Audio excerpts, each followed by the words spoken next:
We turn our attention to the country north of us, and that's Zimbabwe, a country that's been struggling quite a bit of late, and the average Zimbabwean facing many challenges. Just this past weekend, fuel prices went up 25%, and that's after a hike in January of almost 300%.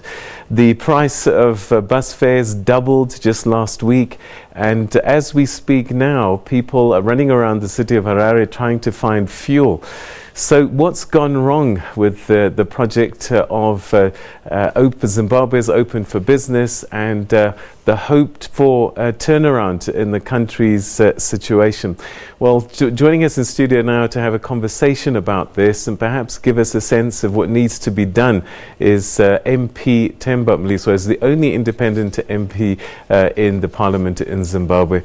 Temba, always a pleasure to talk to you. Thanks so much indeed for joining us. It's a pleasure to be here, and a very good afternoon to the viewers. So the average Zimbabwean might say that life is just getting impossible now, and that in many ways it's probably as bad as it's ever been. Yeah, I think it's not only about the ordinary Zimbabwean person, but those who are doing business in Zimbabwe, because if the ordinary Zimbabwean is suffering, it means that businesses are not thriving, so they also suffer. And I think this really is as a result of institutions not being able to work, and because of that, if you have national institutions not being able to work, it then becomes a problem. His Excellency, Comrade Eddie Mnangagwa, on his State of the Nation address, clearly admitted for the first time that it's not going to be easy, it's going to be tough. And I think that was probably the first important statement he's ever made, because I think when you go into power, you probably are not aware of some of the issues which are there. But admittedly, he said, yes, it's going to be easy. All right, so you are policymakers. You sit in Parliament, you discuss bills, and in theory, ways to get out of this problem. But it seems that, it's almost hit and miss. You try this, you try that, and it just doesn't seem to be working. Why is it so difficult to get things right in Zimbabwe at the moment? You see, for as long as you change the head and you've not changed the bureaucrats, you're not going anywhere. It is a system. And the former president, late Arajim Mugabe, had his own system. And he had his own people working for his system. But the current president hasn't got a new system which must support his vision and so forth. The system that is there is a system of the former president. As a result, it will be very difficult for him to get things going, because we're used to a certain system. And he wants Zimbabwe open for business. Is the system which the former late president was running ready for business, so it was ready for politics. So to me, there's a great difference in terms of the attitude of the current president who wants business. You've got a finance minister who everyone had high hopes for, had worked in highest levels, international financial institutions. Surely he could have come back and known what to do. Listen, to me, it's important that the president reviews his current ministers, the cabinet right now. They've been in power for a year. They were given 100 days to be able to plan and report back and review what had been achieved in 100 days. We got no report of that. So I think in the year that they've been in office, it's important to identify those who can perform and those who cannot perform. The Minister of Finance, secondly, cannot do this on his own. He needs to have certain ministers to also complement. But the question is there that political will? At the end of the day, he's an economist, he's an academic. So does the finance portfolio require an academic, an economist, or it requires somebody who's been in the country, who understands the problem? So a lot of people have offered a lot of reasons to why things have gone wrong.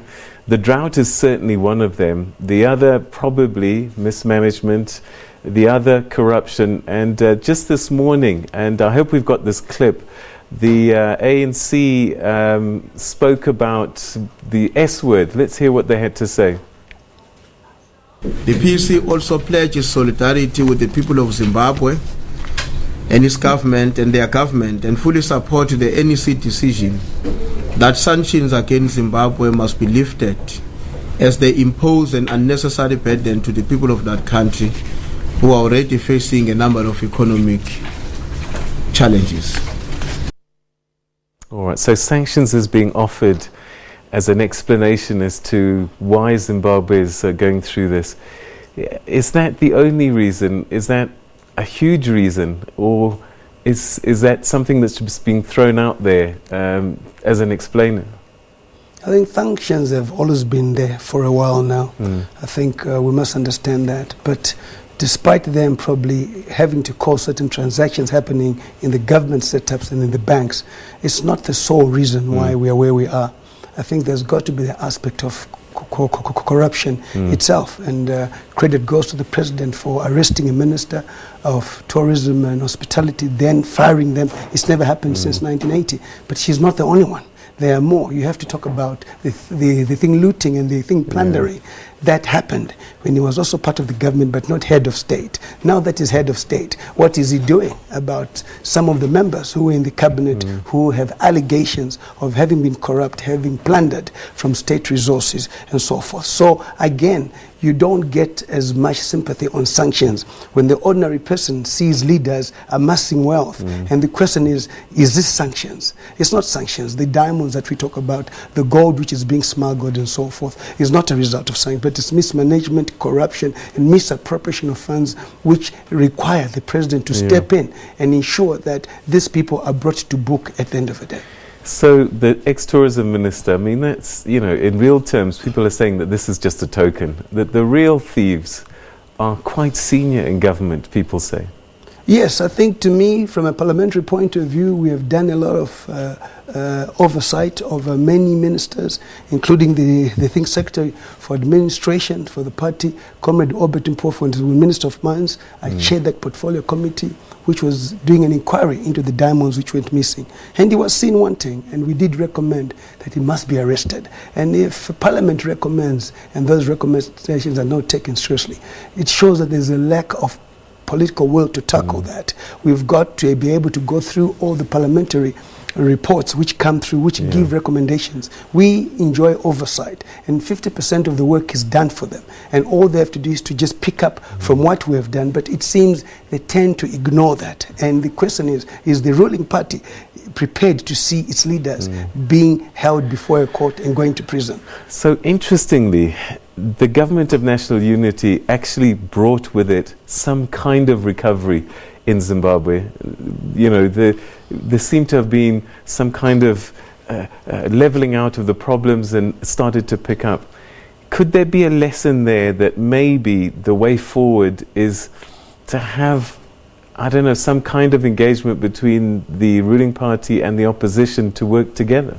Listen, there's not two ways about it that the two leaders should speak, and any political leader should speak with the president in terms of sharing a vision. I attended the MDC anniversary rally, and for the first time, I got the news that I always wanted to hear. And Nelson Chamisa said, we want to share the vision with the president and not power.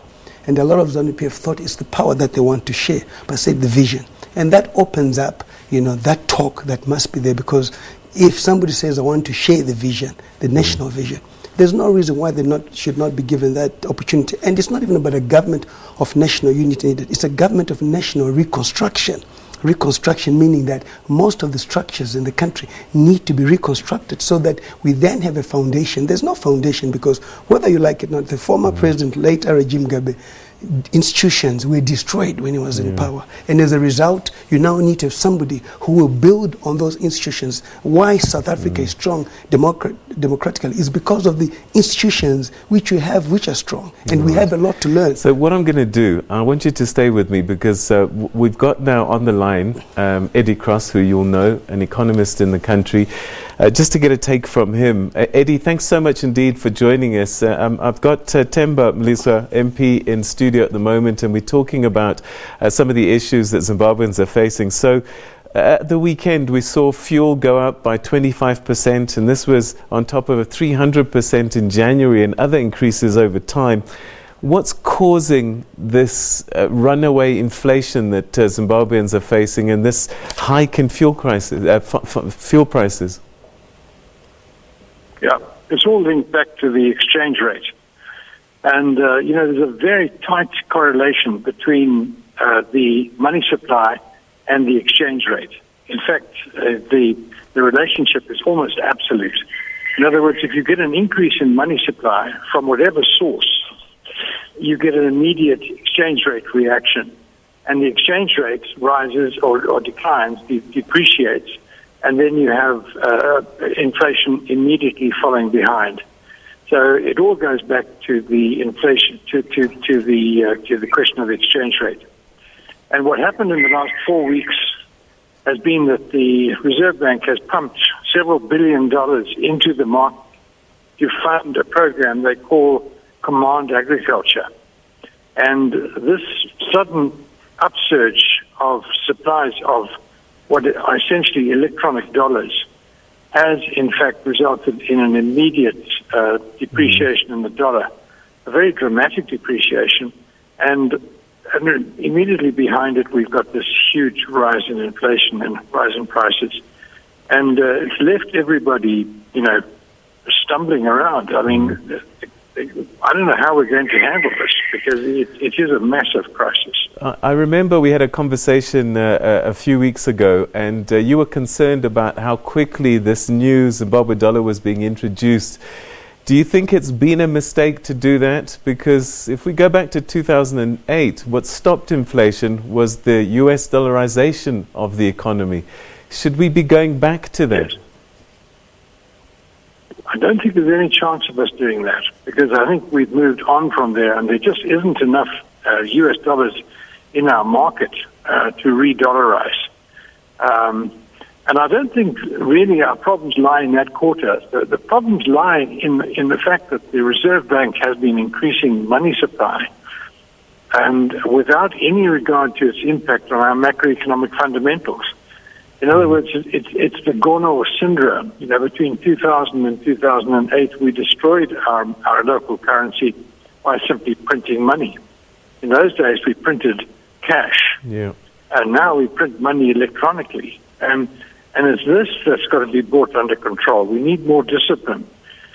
Why it was done like this, I don't know, but the damage it's done has been huge. So, Temba, how does a person function as a businessman in Zimbabwe right now? Forex is almost impossible to get a hold of, and you've got to trade using Zim dollars. You can't price anything. But if with inflation running at the rate that it is, I'm seeing images of 2008 right now. Yeah, I totally agree with you. And for the first time, I'll differ with Eddie Cross. He's somebody that I respect highly as an economist. But we have to dollarize. And you cannot say there's not enough foreign currency because the Reserve Bank is allowing people to trade in foreign currency, in the US dollar. Again, the problem that they made was to introduce a new currency and stop the US dollar. The US dollar was still the money that was being used on the market. So you can see that. So we need to go back to dollarizing, whether you like it or not, get to a point where we don't have enough dollars and then we see what can come up with. Yes, the thing printing of money is okay when it's going into production. There's no production in the country. There's no money coming in from agriculture. There's no money coming in from mining. So you give it a time to say, okay, we're going to print money for so long, but it must go into production and it must be accounted for. Then as you begin to produce, then you have more dollars coming in. You don't have to print and so forth. There's no two ways about it. I mean, he's talking about the rate being this high. They have to print money to think buy maize. And I think we need about 400 million. If you look at it, with the current exchange rate, you talk about 9-10 billion. That needs to be printed. So to me, the rate is going to shoot up. Why? The bond note seems to have controlled things because it was only 2 to 3 despite people attacking it. When we then introduced the Zim dollar, the RTGS, it then went up. So what was better at that time and so forth? So and now it's much weaker than the rand. So Eddie, is Temba not making any sense here? What's that? Say it again. Temba is saying that we have to dollarize. Is he missing something? I don't think there are any fast solutions to this problem. I think we face a situation where we have to simply continue with the strategies we've been following and make sure there's more discipline in the market. And I think that the Reserve Bank has certainly learned its lesson. They know now that they can't just unilaterally print money electronically and there won't be consequences. But a lot of damage has been done. How long will it take to fix this?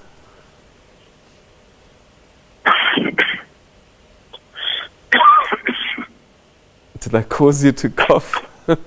All right, Eddie, we run out of time anyway, but I'm gonna say goodbye to you and get a final word from Temba. I'm in a WhatsApp group with a lot of Zimbabweans in Harare, and they're busy sending each other messages right now. Where is their fuel? Oh, there's fuel in Chizipiti. How can we be at this situation in 2019? First of all, we tend to give an impression that everything is well when it's not well. Our fuel price is cheap. And I think the only way, and the president in the State of the Nation address then allowed foreign currency people and traders to bring in fuel with foreign currency and sell it in foreign currency. That is a start, because you're then not looking at the reserves of foreign currency which the Reserve Bank have got, but you're looking at people with their own foreign currency bringing fuel, which means that people in the diaspora will now be paying for fuel in foreign currency, and they'll be guaranteed that fuel. And once we just stabilize that, I think we have a way to go. 5 years, to me, is what is required to build foundations. Another 5 years is what is required to build the economy. If you ask me, we require 10 years for us to have the Zimbabwe that we want. But it has to be an inclusive government, which means the president has the prerogative to pick anybody and fire anybody, not the power sharing, but find competent people who can take the country forward. All right, we're going to have to leave it there, unfortunately, but thanks so much indeed for coming through and sharing your insights with us.